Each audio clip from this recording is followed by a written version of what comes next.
Tears of the Kingdom is on its way, and it got me thinking about what the combat in that game might look like. We already know there's going to be more insane aerial combat from the patents, along with all the new abilities and items we're going to get.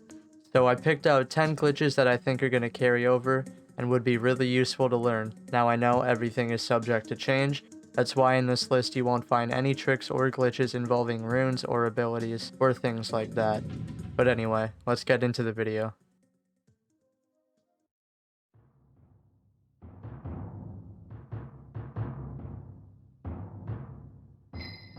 Animation canceling is super important for combat in Breath of the Wild, and I'm sure it will be in Tears of the Kingdom too. To animation cancel, all you have to do is jump in any direction after an attack, and this will animation cancel. Now if you do this with a forward hop, for example, this can lead into a combo, and stuff like that. You can also cancel by switching weapons or shields. This is called a swap cancel, and you can even cancel things like heavy attack windups and the ending lag on it with something called a hold cancel. All you do is just hold an item. And finally, we have crouch cancels. This is useful if you just parried something. All you have to do is crouch twice and it'll get rid of the animation. I highly recommend you learn all of these methods.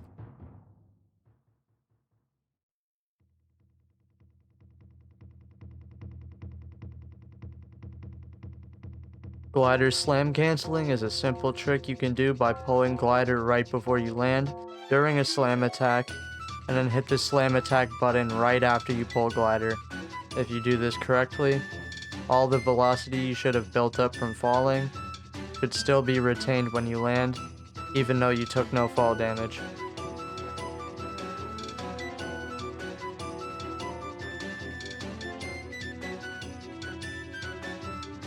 If you face link opposite of the direction you're trying to heavy attack with a two-handed weapon, you'll actually notice you'll get more hits off if you do this. Now if you do this and press B and the bow button at the same time, you do something called a bow spin, and this can retain elemental effects so they don't go away.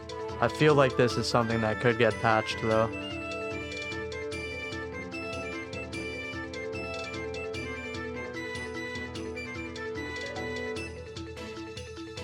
Sneak strike chaining is done when you sneak strike an enemy and run directly opposite of where you just sneak struck them from.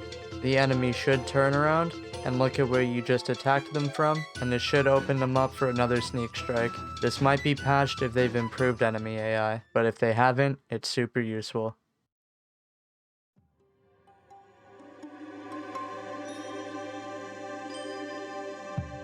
The emergency parry is a trick that lets you quickly get out of a windup, so like a spin attack or something like that, and then immediately parry. All you have to do for this is, while you're in the middle of a spin attack windup or something, with an enemy attack coming your way, just hit B and quickly tap A while targeting the enemy to parry them. This can be super useful if you get caught out.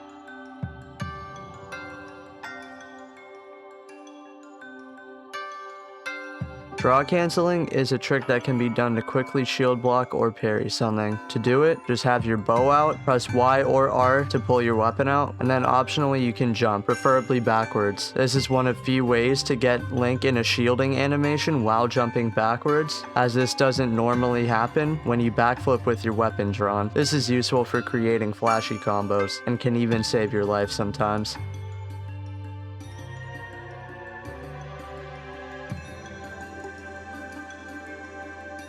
You probably saw me cover attack momentum redirecting in my strongest combat glitches video, but I'm also covering it here because it's something I don't think will get patched. But attack momentum redirecting is done simply by running towards an enemy, not full sprinting, swinging at them, and then jumping away while you have the forward momentum lunging at them. This is useful for dodging, leading into a shield surf, and other things like that.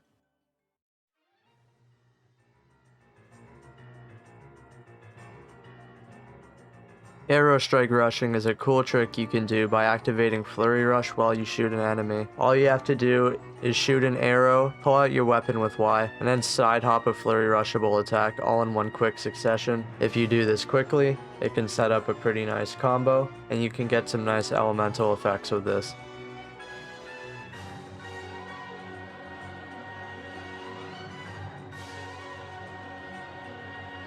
Now, next is elemental weapons, which I'm pretty sure are gonna be in Tears of the Kingdom, and this is to recharge their effects. Now, if you didn't know, when the elemental weapons run out of their charge after you swing the weapon a couple times, you can actually recharge this by swapping to another weapon and swapping back. I feel like most people know this, but if you didn't, it's super useful, and it might just carry over into Tears of the Kingdom.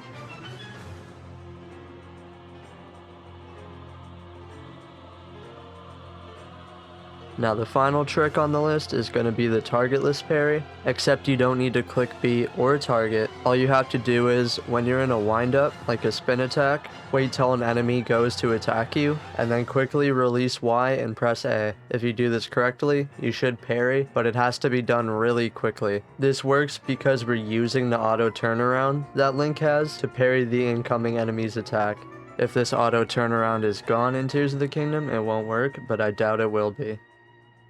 And with that, that's going to be the end of today's video. If you liked this video or learned something new that you didn't know before, don't forget to like, comment, and subscribe. Join the Discord from the description below, and consider becoming a channel member. Alright everybody, thanks for watching.